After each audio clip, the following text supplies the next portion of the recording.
본 사건은 사회 이슈 사건을 바탕으로 재구성하거나 실제 제보 사례입니다. 오늘은 한 남자 때문에 매일 공포에 시달리고 있는 여성분이 사연을 전해주셨는데요. 읽어드릴게요. 안녕하세요. 저는 경기도 수원에 살고 있는 20대 여성입니다. 제가 필라테스 강사로 일했는데 손님으로 만났던 남성분 때문에 이렇게 제보까지 하게 됐어요. 저한테 이런 일이 일어날 줄은 정말 상상도 못했네요. 그분은 3개월 전 저희 필라테스 스튜디오 회원으로 등록을 하셨어요. 저녁반으로 1:1 레슨을 신청하셨는데 강사로 일하고 첫 남성 손님이었지만 대수롭지 않게 여겼습니다. 요즘엔 남성분들도 자세 교정이나 코어 힘을 기르기 위해 필라테스를 많이들 하시거든요. 20대 초반이었던 그분은 자신을 취업 준비생이라고 소개했어요. 바쁘실 텐데도 매번 빠지지 않고 참석하셔가지고 저도 너무 뿌듯한 마음으로 최선을 다해 레슨에 임했습니다. 그런데 언제부턴가 좀 느낌이 찝찝한 거예요. 필라테스 수업을 하면 자세를 코칭하느라 살짝이 신체 접촉이 있을 수밖에 없거든요. 그날도 스트레칭 레슨을 하는 중이었어요. 영훈 씨, 허리를 쭉 펴시고요. 회원분이 허리 쪽에 살짝 손을 대고 자세를 교정하는데 이렇게요? 하면서 제 손을 잡아서 자기 옆구리 쪽에 갖다 대더라고요. 깜짝 놀랐죠. 하지만 워낙 열정이 넘치시는 분이었고 제가 예민하게 반응하는 것일 수도 있으니 불편한 티 안 내고 레슨을 진행했어요. 그런데 그 이후에도 일부러 스킨십을 유도하는 듯한 행동들이 반복됐습니다. 게다가 제게 남자는 허리가 튼튼해야 한다는 등 근육이 붙었나 허벅지를 만져보라는 등 그런 말들이 지속되다 보니 이 남자가 저에게 고의로 이러는 거구나 확신이 들었습니다. 정도가 점점 지나치었길래 조만간 얘기를 해야겠다 벼르고 있었죠. 그러던 어느 날이었어요. 레슨 시간이 됐는데 그 남자가 검정색 양복을 쫙 빼입고 나타난 거예요. 면접이라도 보고 왔나 싶었는데 저에게 꽃을 주면서 고백을 하지 뭐예요. 제가 현주 씨를 좋아합니다. 현주 씨도 제게 호감이 있다는 건 알고 있어요. 네? 호감이라뇨. 저는 오해를 할 만한 행동을 1도 한 적이 없는데 대체 무슨 근거로 그런 말을 하는지 어이가 없고 황당하더라고요. 죄송합니다. 제가 남자친구가 있어서요.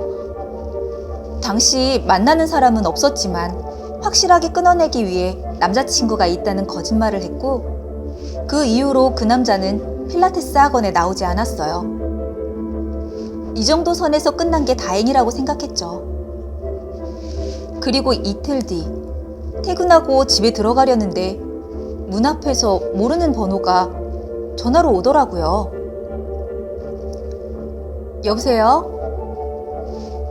남자친구 없는 거 다 아는데 맨날 집에 혼자 들어가잖아. 그 남자였어요. 그리고 뚝 끊어버리는데 정말 온몸에 소름이 쫙 끼치더라고요. 저희 집까지 몰래 따라왔다는 거잖아요. 그날 이후로 하루에도 수십 통씩 전화가 계속 걸려왔어요. 번호를 차단했는데도 발신자 번호 표시 제한 등으로 걸어오고서 1시간에 100통 넘게 걸어온 적도 있어요. 자고 일어나면 부재중 통화가 수십 통. 제가 지방에서 올라와서 주변에 가족이랑 친구도 없어서 당장 거처를 옮길 수 있는 상황은 아니었거든요. 언제 어디서 그 남자가 다시 나타날지도 모른다는 생각에 일도 관두고 집 밖으로 나가지도 않았어요. 밖에서 쳐다볼까봐 늘 커튼도 치고 살았어요. 너무 무섭고 하루하루가 두려워서 경찰에 스토커로 신고하려고 합니다.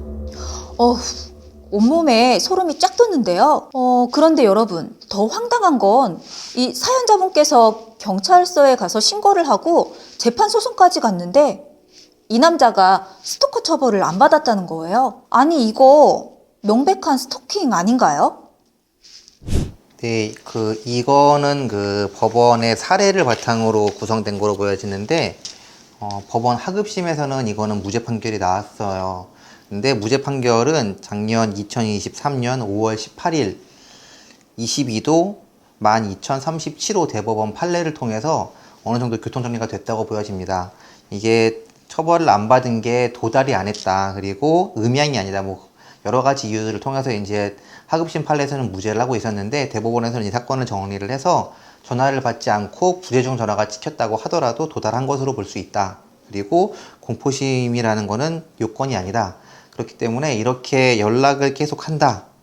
이런 건 스토킹 처벌법에 해당될 가능성이 높습니다. 특히 대법원 판례에서는 하급심 사실관계를 놓고 보면은 피해자한테 자기와 자기 아들의 명의를 빌려줘서 그냥 사대보험 가입을 해가지고 이제 돈을 빼는 걸 도와준 거로 보여져요. 정확히는 모르겠지만. 그런데 건강보험료가 너무 많이 나오니까 이 건강보험료 직장 가입자를 내가 없애기 위해서 서류를 요구하기 위해서 연락을 했다고 그러고 있어요.